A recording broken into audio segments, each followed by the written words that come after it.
அடடடடடடே, அடடடடடடே. நில்லு, நான் உன்னை ஒன்றும் பண்ண மாட்டேன். நில்லு நில்லு, இவ்வளோ தூரம் ஓடக்கூடாது. இப்போ உன்னால எப்படி ஓட முடியும் குழந்தை? இப்போ என் கையில சிக்கிக்கிட்ட இல்ல. ராஜகுமாரனுக்கு அந்த ஆட்டுக்குட்டி ரொம்ப நல்லா பிடிச்சிருக்குன்னு நினைக்கிறேன். ஆமா, அந்த ஆட்டுக்குட்டியை அவர் விடவே மாட்டேங்கிறாரு பாத்தீங்களா? சரியா சொன்ன ராஜகுமாரா. இந்த ஆட்டுக்குட்டிய நீங்க கிராம மக்களுக்கு கொடுத்தாகணும். ஆனா எதுக்கு கொடுக்கணும்? அவங்க கேட்கிற படத்தை நீங்க அவங்க கிட்ட கொடுத்துருங்க. நான் முயற்சி பண்ணி பார்க்கிறேன் ராஜகுமாரா. ஆனா அவங்க சில வேண்டுதல்களுக்காக அந்த ஆட்டுக்குட்டிய கொடுக்க மாட்டேன்றாங்க. அவங்களுக்கு இந்த ஆட்டுக்குட்டி தான் வேணுமா? அவங்களுக்கு இதுல பக்தி இருக்குன்னா இந்த ஆட்டுக்குட்டியை அவங்களுக்கே நீங்க கொடுத்துருங்க. ஆனா மந்திரியாரே, நான் அவங்க பக்தியை பார்க்கணும்னு ஆசைப்படுறேன். ஆகட்டும் ராஜகுமாரா. ஓம் பிரம் பிரம், ஓம் பிரம் பிரம், ஓம் பிரம் பிரம். மந்திரியாரே, என்ன பண்றாங்க? ராஜகுமாரா, இது இந்த கிராமத்து மக்களுடைய மூட நம்பிக்கை. இந்த கிராமத்தை பாதுகாக்கிற பாதுகாவலன் இந்த ஆலமரத்து மேலதான் இருக்கான்னு இவங்க நம்பிக்கை. இந்த கிராமத்துல ஏதாவது நல்லது நடந்தா, இந்த கிராமத்து மக்களுக்கு ஏதாவது தேவைப்பட்டா, இல்ல மழை பெய்யலன்னா, எந்த பிரச்சனை வந்தாலும் சரி, இந்த மக்கள் எல்லாம் சேர்ந்து இந்த ஆலமரத்துக்கு பலிய கொடுப்பாங்க. ஆனா இது தப்பு. ராஜா கூட இத மாத்துறதுக்காக எவ்வளவோ முயற்சி பண்ணி பார்த்தாரு. ராஜா இவங்க மூட நம்பிக்கைய தப்புன்னு சொன்னதும் இவங்கெல்லாம் ராஜாவையே எதிர்த்து நின்னாங்க. அப்புறம் என்னாச்சு? அப்புறம் என்ன ஆகும்? ராஜாவே அவங்கள கண்டுக்காம விட்டுட்டாரு.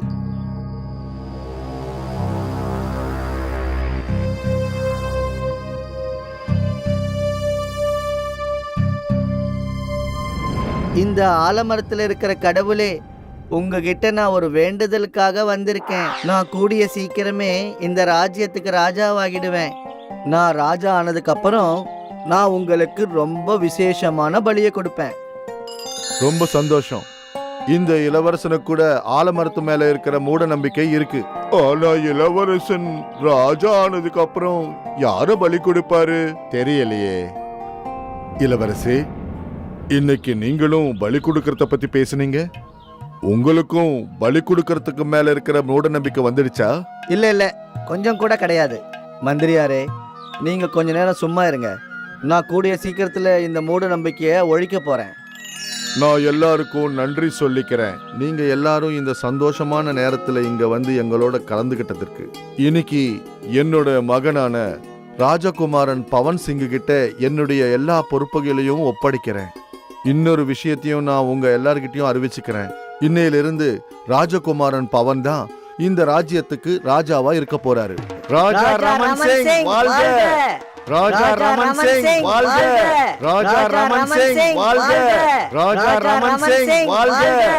மகாராஜா, நீங்க என்ன இங்க வர சொன்னீங்களா? ஆமா மந்திரியாரே, நான் இன்னைக்கே அந்த ஆலமரத்தை பார்க்கணும்னு ஆசைப்படுறேன். சரி மகாராஜா, போகலாம்.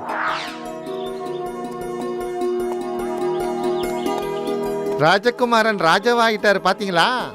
இன்னைக்கு அவருடைய வேண்டுதலை நிறைவேற்ற வந்துகிட்டு இருக்காரு. நீங்க எல்லாரும் நினைச்சது சரிதான்.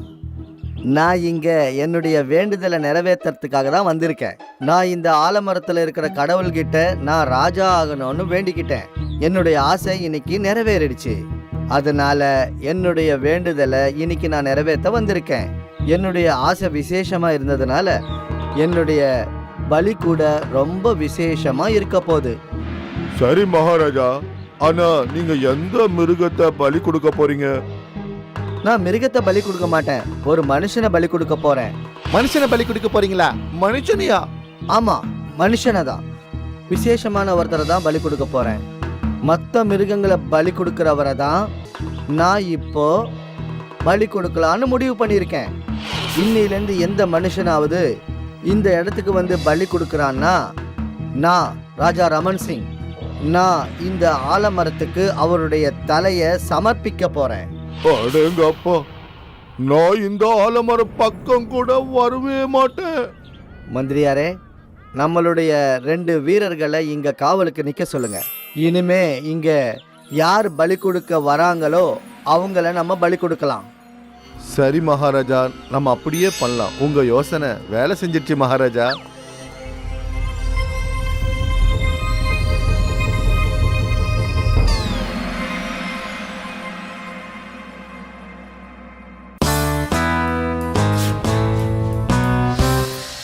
ஒரு நாள் கிருஷ்ணன் காட்டிலிருந்து கடந்து போயிட்டு இருந்தான்.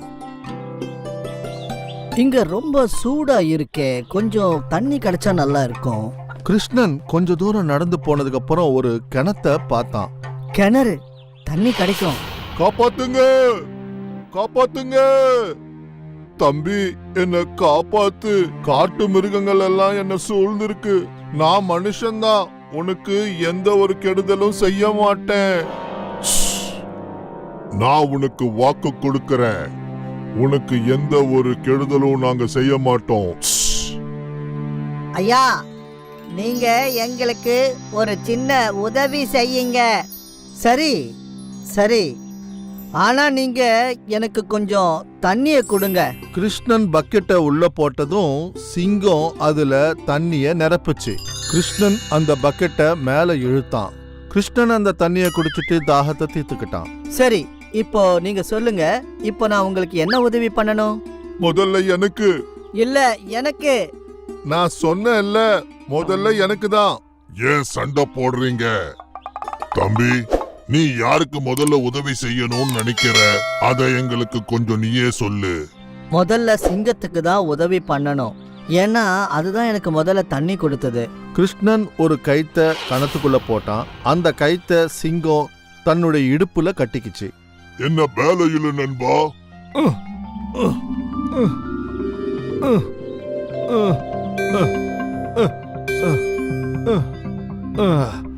ரொம்ப நன்றி நண்பா, நீ ரொம்ப நல்லவன்.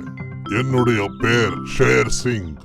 உனக்கு எப்பவாவது என்னுடைய உதவி தேவைப்பட்டா கண்டிப்பா நீ என்ன கேட்கலாம். நான் இந்த காட்டுக்குள்ளேயே ஒரு குகைக்குள்ளதான் வசிச்சுக்கிட்டு இருப்பேன். ஷேர் சிங் கிருஷ்ணன் பக்கமா வந்தான். கிருஷ்ணனை கட்டி பிடிச்சுக்கிட்டான். உன்னுடைய உதவிய நான் என்னைக்கும் மறக்க மாட்டேன் நண்பா.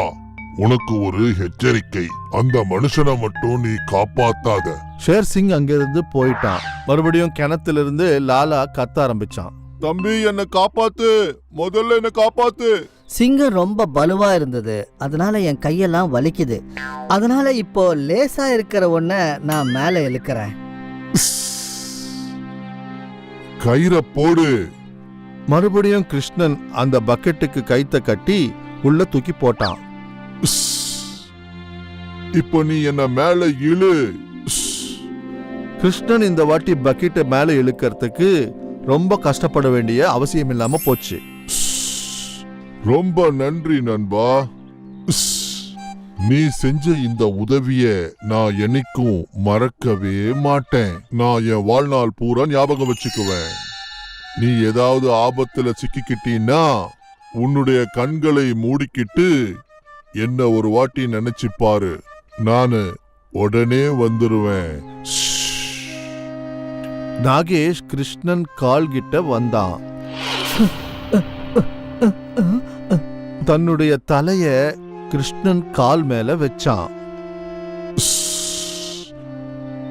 நான் உனக்கு எச்சரிக்கை பண்றேன், அந்த மனுஷனை மட்டும் நீ காப்பாத்தாத. அதுக்கப்புறம் நாகேஷ் அங்கிருந்து போயிட்டான். இந்த வாட்டி கிருஷ்ணன் கைத்த உள்ள போட்டான். குரங்கு அந்த கைத்த எகிரி புடிச்சுக்கிட்டு அந்த குரங்கு கைத்த புடிச்சுக்கிட்டு சுலபமா மேல வந்துடுச்சு. மேல வந்ததும் குரங்கு கிருஷ்ணன் மேல ஏறி உட்கார்ந்துக்குச்சு. என்ன கடிக்காத, நான் உனக்கு உதவி பண்ணிருக்கேன்ல. குரங்கு கிருஷ்ணனுக்கு முத்தம் கொடுத்தது. நண்பா, என் பேரு பாலி. இந்த காட்டுக்குள்ள குரங்குகளுக்கு நான் தான் ராஜா. நீ எனக்கு உதவி செஞ்சதுக்காக உனக்கு ரொம்ப ரொம்ப நன்றி. ஒருவேளை நீ இந்த காட்டுக்குள்ள மறுபடியும் வந்தன்னா என்னை வந்து கண்டிப்பா பாரு. நான் உனக்கு சேவை பண்றேன். நன்றி நண்பா. பாலி அங்கிருந்து போயிட்டான். அதுக்கப்புறம் லாலா மறுபடியும் கத்த ஆரம்பிச்சிட்டான். தம்பி, எல்லா மிருகங்களுக்கும் உதவி பண்ணிட்ட, இப்போ எனக்கும் உதவி பண்ணு. ஆ கண்டிப்பா. கிருஷ்ணன் கிணத்துக்குள்ள கைத்த போட்டான். உடனே லாலா தன்னுடைய இடுப்புல கைத்த கட்டிக்கிட்டான். கிருஷ்ணன் கைத்த இழுக்க ஆரம்பிச்சான். லாலா ரொம்ப பலுவா இருக்கான்.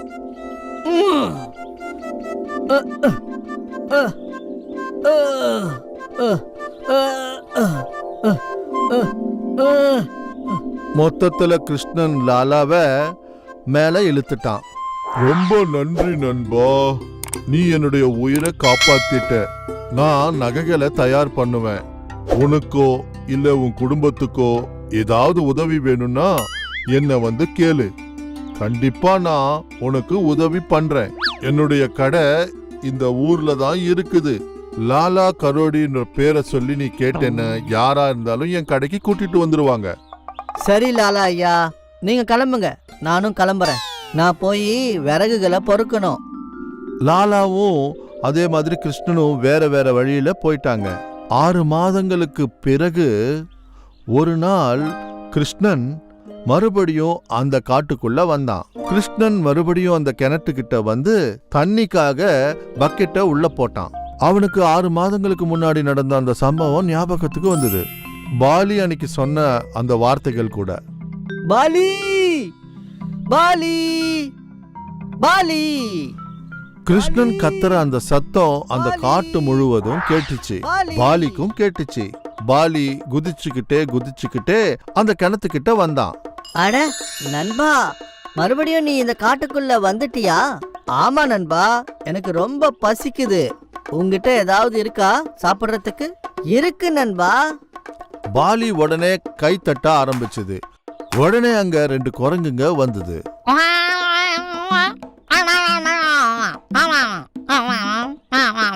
பாலி அதனுடைய பாஷையில அதுங்களுக்கு ஏதோ சொல்லுச்சு. உடனே அந்த குரங்குங்க வேற வேற வழியில போச்சு. கொஞ்ச நேரத்திலேயே நிறைய பழங்களை கொண்டு வந்தது. சாப்பிடு நண்பா, இதெல்லாமே உனக்கு தான். கிருஷ்ணன் பசியோடு இருக்கிறதுனால அந்த பழத்தை எல்லாத்தையும் சாப்பிட்டான். ரொம்ப நன்றி நண்பா, நீ என்னுடைய பசிய தீர்த்துட்ட. 2 நாளா நான் எதுவுமே சாப்பிடல. 2 நாளாவா? என்னாச்சு? என்ன சொல்ற நண்பா? இந்த மக்கள் இருக்கிற உலகத்துல எல்லாத்துக்குமே பணம் தான் தேவைப்படுது. ஆனா அது என்கிட்ட இல்லையே. அதனாலதான் நான் இந்த காட்டுக்கு வந்தேன். இங்க இருக்கிற மூலிகைகளை சேகரிக்கலான்னு. அதை வித்து கொஞ்சம் பணம் சம்பாதிக்கலாம். ஓ, உன்னுடைய கஷ்டத்தை ஷேர் சிங் கண்டிப்பா தீர்த்து வைப்பாரு. அவர் இந்த காட்டுக்கு ராஜா. வா, என் கூட போலாம். கிருஷ்ணன் பாலியோட சேர்ந்து ஷேர் சிங் இருக்கிற குகை கிட்ட போனான். Share Singh, share Singh, share Singh. Share Singh கிருஷ்ணனை பார்த்ததும் ரொம்ப சந்தோஷப்பட்டான். நண்பா, ரொம்ப நாள் கழிச்சு நீங்க வந்திருக்க. எனக்கு சந்தோஷமா இருக்கு. ஷேர் சிங், கிருஷ்ணனுக்கு உதவி வேணுமா? சொல்லு நண்பா. என்கிட்ட சாப்பிடுறதுக்கு கூட பணம் இல்ல. நான் இந்த காட்டுல மூலிகைகளை சேகரிக்கலான்னு வந்தேன். நீ எனக்கு ஏதாவது உதவி செய்ய முடியுமா? ஷேர் சிங் குகைக்குள்ள போனான். உள்ளிருந்து சில தங்க நகைகளை கொண்டு வந்தான். எடுத்துக்கோ நண்பா, இந்த நகைகளை எடுத்துக்கோ. இந்த நகைகளை வித்துட்டு புது வியாபாரம் ஆரம்பி. நன்றி, நீ எனக்கு ரொம்ப பெரிய உதவி செஞ்சிருக்க. கிருஷ்ணன் அந்த நகைகளை எடுத்துக்கிட்டான். அப்போ அவனுக்கு லாலா கரோடியோட ஞாபகம் வந்தது. கிருஷ்ணன் லாலா கரோடி கடைக்கு போனான். வாங்க வாங்க, வந்து உட்காருங்க, இது உங்க கடை தான். நன்றி நண்பா, உங்களோட எனக்கு கொஞ்சம் வேலை இருக்கு. சொல்லுங்க. இந்த நகைகளை நான் விற்கணும்னு நினைக்கிறேன். இதை எனக்கு ஷேர் சிங் கொடுத்தான்.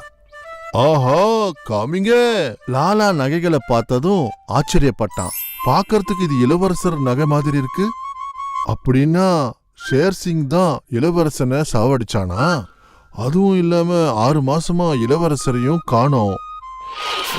இப்பவே நான் போயிட்டு மகாராஜா கிட்ட இளவரசனை கொன்னது இந்த கிருஷ்ணன் தான் சொல்லிட்டு அவன் எங்கிட்ட தான் இருக்கிறான்னு சொன்னா எப்படி இருக்கும்?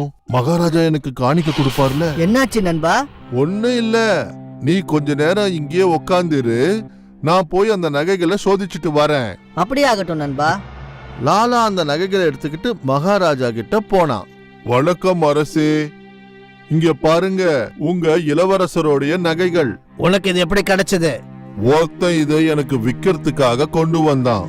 அப்படின்னா அவன் தான் இளவரசனை கொண்டு இருப்பான்னு நினைக்கிறேன். என்ன? காவலர்களே, அந்த ஆளை கொண்டு வாங்க இங்க.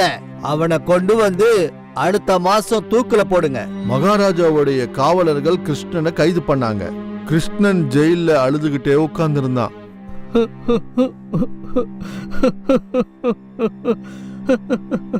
எனக்கு சுத்தமா மூளையே இல்ல. இந்த ஆசாரி கிட்ட நான் வந்திருக்க கூடாது. அந்த காட்டு மிருகங்கள் இந்த மனுஷனை பத்தி சரியா தான் சொன்னாங்க. அது சொன்னதுதான் சரி. இப்ப நான் என்ன பண்றது? அப்பதான் கிருஷ்ணனுக்கு நாகேஷ் ஞாபகத்துக்கு வந்தான். நாகேஷ், எனக்கு உதவி செய். நாகேஷ் அங்க உதயமாயிட்டான். என்னாச்சு நண்பா, நீ ஏன் இந்த ஜெயில இருக்க? கிருஷ்ணன் நாகேஷுக்கு நடந்ததெல்லாம் சொன்னான். இதுவா நடந்தது? இதுக்கு ஒரு நல்ல வழி இருக்கு. என்ன? நான் போய் மகாராணிய கடிச்சிடுறேன். எந்த வைத்தியர்கிட்டயும் அதுக்கு மருந்தே இருக்காது. ஆனா நீ போய் ராணியோட தலை மேல கை வச்சினா ராணி குணமாயிடும். அவ்வளவுதான். நாகேஷ் போய் ராணிய கடிச்சிட்டான். மகாராணி உடனே நீளமா மாறிட்டாங்க. எத்தனையோ பேர் வைத்தியர் வந்தும் அவங்கள குணப்படுத்த முடியல. அப்போ மகாராஜா தண்டோரா போட சொன்னாரு. யார் என்னுடைய ராணிய குணப்படுத்துறாங்களோ அவங்களுக்கு 1000 பொற்காசுகளும் பெரிய ராஜ பவனமும் கட்டித்தரேன். காவலர்களோட கிருஷ்ணன் இப்படி சொன்னான். இந்த நாடு மொத்தத்துக்கும் நான் ஒருத்தந்தான் உன்னுடைய மகாராணிய காப்பாத்த முடியும். கிருஷ்ணனை கூட்டிட்டு வந்தாங்க. கிருஷ்ணன் மகாராணி தலையில கை வச்சதும் மகாராணி குணமாயிட்டாங்க. ஆனா இந்த அற்புதம் எப்படி நடந்தது? இது அற்புதம் இல்ல மகாராஜா, இது என்னுடைய காட்டு நண்பர்கள் கொடுத்த வரம். எனக்கு புரியல. மகாராஜா, நீங்க நான் செய்யாத தப்புக்கு தண்டனைய கொடுத்துட்டீங்க. கிருஷ்ணன் அழுதுகிட்டே மகாராஜாவுக்கு நடந்ததை சொன்னான். அந்த லாலா கரோடிய கைது பண்ணுங்க. கிருஷ்ணா, உனக்கு என்னுடைய நன்றியை தெரிவிச்சுக்கிறேன். கிருஷ்ணனுக்கு 1000 பொற்காசுகளும் ராஜ பவனத்தையும் அன்பளிப்பா கொடுங்க. நல்லவனான கிருஷ்ணனுக்கு அந்த பரிசெல்லாம் கிடைச்சது. கெட்டவனான லாலா கரோடிக்கு தண்டனை கிடைச்சது. இந்த கதையில நாம புரிஞ்சுக்கிட்டது என்னன்னா, மனுஷங்களை விட மிருகங்கள் தான் நன்றியுடையதா இருக்கும்னு. ஹாய், நான் தான் ஷைனி. என்ன இந்த மாதிரி நீங்க பார்க்கணும்னா இந்த வீடியோவை கண்டிப்பா ஷேர் பண்ணுங்க. அப்புறம் இந்த சேனலையும் சப்ஸ்கிரைப் பண்ண மறந்துடாதீங்க.